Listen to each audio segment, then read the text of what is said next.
Imagine this. You're on the adventure of a lifetime, a trip to Australia's Great Barrier Reef.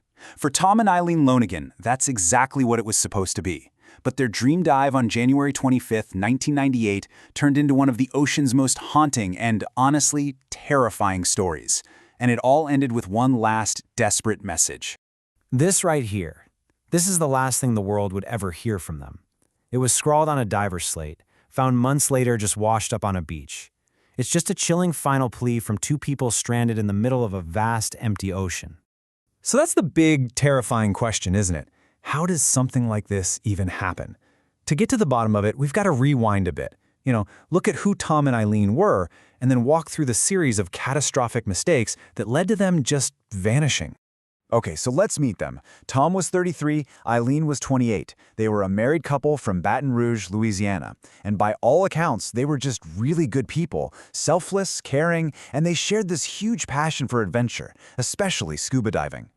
You can see right away, these weren't your average tourists. After meeting in college and getting married, they spent 2 full years in the Peace Corps over in Fiji. So this trip to Australia, it wasn't just some random vacation. It was meant to be the grand finale of this incredible chapter of service before they finally headed back home. And that brings us to that Sunday. The Lonergans booked a day trip with a company called Outer Edge. The plan was to dive at St. Crispin's Reef, a really popular spot on the Great Barrier Reef. You can just imagine the excitement they must have felt, getting ready for one last big adventure. So picture the scene. They're on this boat, the Outer Edge, with 24 other divers, way out there 25 miles from shore. And here's the crucial part. These two were not beginners, not even close. With 80 dives each under their belts, they were really experienced. They knew what they were doing. Can you even imagine that feeling? I mean, just try to put yourself in their fins for a second.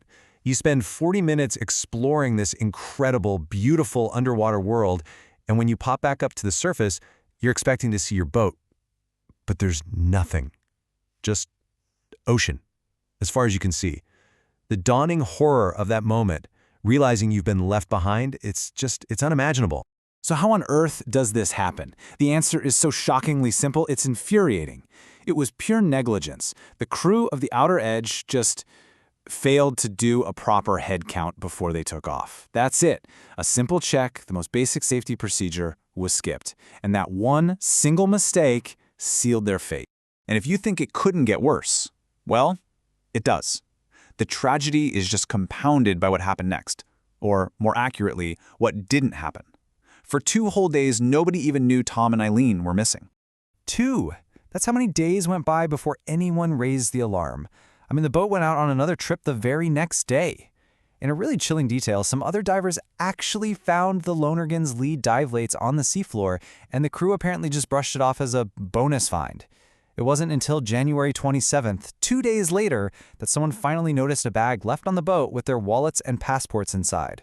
Once they realized what happened, the response was huge. It was this frantic, massive 3-day search. They had helicopters, Navy ships, civilian boats. Everybody was out there, scouring the ocean. But honestly, after 48 hours alone in the open water, the search was really for bodies, not for survivors. And in the end, they found absolutely nothing. It took months for the ocean to start giving up its secrets. Little by little, pieces of their gear started washing up on a beach 75 miles away. A woman's wetsuit torn. A couple of dive jackets with their names still on them, and of course, that horrifying diver's slate with their final, desperate message to the world. So finding that slate, it seemed to confirm what everyone thought. This was a horrible, tragic accident.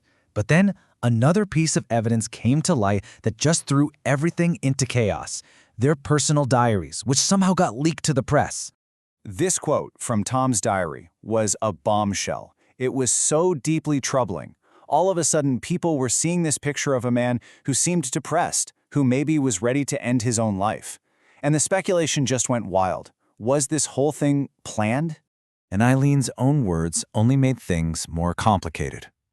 This entry, written just 2 weeks before their trip, seemed to back up this new theory. She wrote about Tom's death wish and how she was scared of getting caught in that. The whole story in the public's mind shifted from a clear-cut tragedy to a possible murder-suicide. So now you've got these 2 completely different stories. On one side, you have the tragic accident. I mean, the evidence is clear. They were left behind by a negligent crew, and the slate is a desperate plea for help. But on the other side, you have these incredibly disturbing diary entries. The only problem with that theory, being abandoned at sea is about as far from a quick and painless death as you can possibly get. So what happened legally after all this? Well, the skipper of the Outer Edge, Jeffrey Narn, he was actually charged with unlawful killing, but a jury found him not guilty. The company itself, though, that was a different story. They pleaded guilty to negligence, got fined, and the company basically went out of business right after that. So why are we still talking about this story today? Well, because beyond all the mystery and the tragedy, what happened to Tom and Eileen Lonergan had this huge, lasting impact that's actually still felt by anyone who goes diving there today. This whole case just sent shockwaves through Australia's tourism and dive industries. People were horrified. How could such a basic, preventable mistake happen? It created this massive crisis of confidence that forced the government and the entire industry to make some serious changes, and fast. And this right here, this is their real legacy. Because of what they went through, strict new safety rules were put in place. Now, there are mandatory physically confirmed headcounts. There are paper trails to track every single person who gets in and out of the water. These things are standard practice now, all designed to make sure a tragedy like this can never, ever happen again. And yet, after all of it, the search, the theories, the court cases, the industry-wide changes, one incredibly sad fact remains. We'll never know exactly what their final hours were like because their bodies were never recovered. So we're left with this question that just hangs in the air. Was this a heartbreaking story of a catastrophic mistake and a desperate fight for survival? Or was it some kind of dark, premeditated plan? The evidence points both ways, and without their bodies, the ocean is holding on to the final silent answer of what really happened to Tom and Eileen Lonergan.